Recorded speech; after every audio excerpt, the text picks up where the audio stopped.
Dore nguyama ingiteranyo ry'Imana ngo twagize gute ngo turi imbere y'Imana ngo kuri taba telefone undi garisobanura agera aravuga ati ariko nti warukuriye no kuncaha imbere y'abakristo abana bamwe mu bakristo bawe n'abana banje nareze mugakiza aba bose ndi umushumba nkawe ndi apotre nkawe wagakwiriye kureka ibyacu bikabera iri ndetse no ukambirira inyuma ukamenya n'impamvu nabikoze naje nkakubwira kandi bigashiririya abanga basingombwa aba nabana nta mubyeyi uzo hano ndi mubyeyi imbere y'abana nuko yamubwiye kandi urumva ko yamubwirije mu buryo bwiza kandi amubwira mu buryo ubona buri diplomasi mwese nkuko nyine abantu basubizanye mu bukwe imbere y'abakristo hanyuma tukaza tukabwira bino bintu mu gukora sibyo mu bihinduke mu bireke jewe n'uwari uri n'uwari rimwe yambye Apostle twahumiwe gamu Mtume nimestaajabu sana nabandi iyo ngeze sinshobora kwitaba telefone na wengine wote mimi nikifika kanisani siwezi nikashika simu yangu hagarariye ku cyanditswe kivuga ngo muri agatiro ng'abakozi b'Imana bagabura ibisanga nikisimama kwa andiko linasema mjipe dhamani kama watumishi wa Mungu mnaogawa ya Mungu. Iyo tureba Imana muri Bibiliya Imana irahamba Mungu ni mkuu zaidi iratangaje Mungu anashangaza Bibiliya iravuga ngo nugera imbere y'Imana ngurinde kirenge cyawe Biblia inasema kwamba ukifika nyumbani mwa Mungu chunga hata mguu wako gutelefona Apostle yazayitaba hano ndatangara na Biblia iravuga ngo nugera iyo ugeze imbere y'Imana Ilikuwa sababu Biblia inasema ukifika tu mbele za Bwana uzurinde kirenge cyawe kidasakuza chunga hata mguu wako usije ukapiga kelele hauzuvuga hakuna yule ananena twomenye igitinyiro cy'Imana n'imbaraga z'Imana tukajua tu nguvu za Mungu ziba imbere y'Imana uhawe opportunity yo kuba imbere y'Imana ukipatiwa tu nafasi ya kuwa mbele za Bwana Apostle twahumiwe gamu Mtume nimestaajabu sana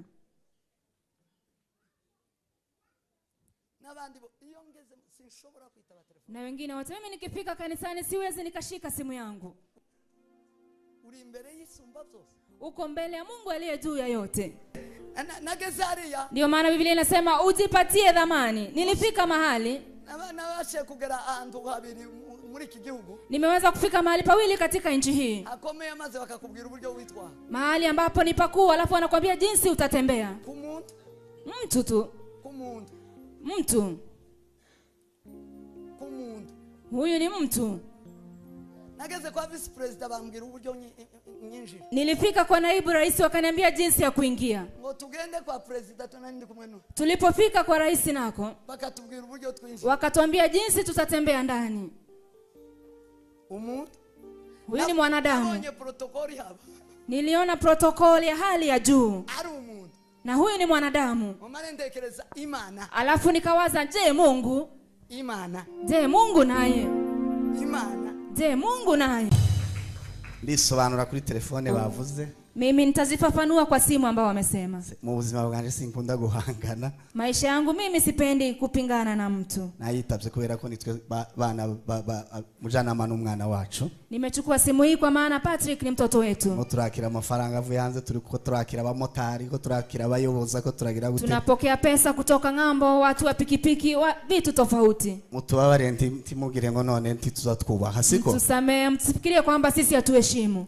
nabanje no kubwira abacu hari twageranye hano karaba pastor baha acha nimeambia mapastor hapa mapema maretse kunyicaza aho nkicara muri famille ndi umushumba ndabizi murakoze ariko niliwaambia najua ndio mimi ni mchungaji lakini simniruhusu tu niketi pamoja na familia arambwira ngo ngo mpicare wakaniambia haitawezekana kuba rero nari nsotse ngiye kwitaba telefone nkitaba kugira ngo idakatika sasa kuchukua simu nikitoka nje ubimbabarire stiki bico cyanditswe cyo kuvuga ngo wiha agaciro nk'umukozi w'Imana ndi umukozi w'Imana unisamee sikuwe ni lile andiko kwamba ujidhamini kama mtumishi wa Mungu ndio mimi ni mtumishi wa Mungu hano hari n'abakristo banje na hapa kuna wakristo wangu timuzongere gucaha abavyeyi imbere y'abana babo msikuwe mnawakemea wazazi mbele ya watoto wao ubwo rero simucashe ni inshuti yanje rwose ni rafiki yangu sana kandi mfite abana hano bari bose babateka babicaye hano hao wote wanapika nao wako nyuma ni watoto wangu atagira ngo papa wenda ntabwo afite asifikirie kwamba baba yao hana discipline habe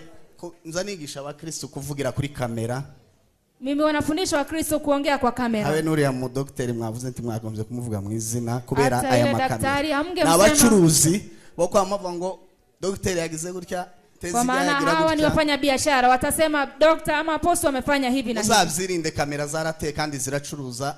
Kamera siku hizi ni biashara. Ubutunganye. Mjue Niba vile mushigikiye tutakuwa rwose tunatumia. mukomere Imana amashi kandi kasora. Timugatinye kuvuga ukuri kuri kamera. Kutwigisha kamera twarayiguze niyo gutanga amakuru. Niyo gutanga amakuru kamera. Tukabeshe kuri kamera. Ariko abahindura bakabesha icyaha kiri kuri bo. Wale wanabadilisha ukweli, wanasema uongo, shida ni kwao. Twebwe turavuga ukuri kose uko kwa. Sisi tunatangaza ukweli kama ilivyo. Kandi tukubwira isi. Na tunaambia ulimwengu. Jewe ndi ndumwa. Mimi ni mtume. Indumwa no gukosora gusa. Ni lazima tuendelee no kuvuga ijambo ry'Imana kukosora. bazabaripfira bose barapfuye bazira Sema ijambo ry'Imana. Kuna wale ambao wamekufa kwa sababu ya neno la Mungu. Niteguye gupfa no kubohwa no kugirirwa nabi ariko Uko kuvuga ijambo tayari ry'Imana. kufa na hata kwa ajili ya neno la Mungu. Ntabwoba mfite yowe zose zari ziri hano izo kwisi zose abazabesha Mambo yao ni kubwabo shauri yao ariko kuri twebwe tuvuga ukuri ko twamye ku ijambo ry'Imana kurya nani watangaze ukweli kama ilivyo.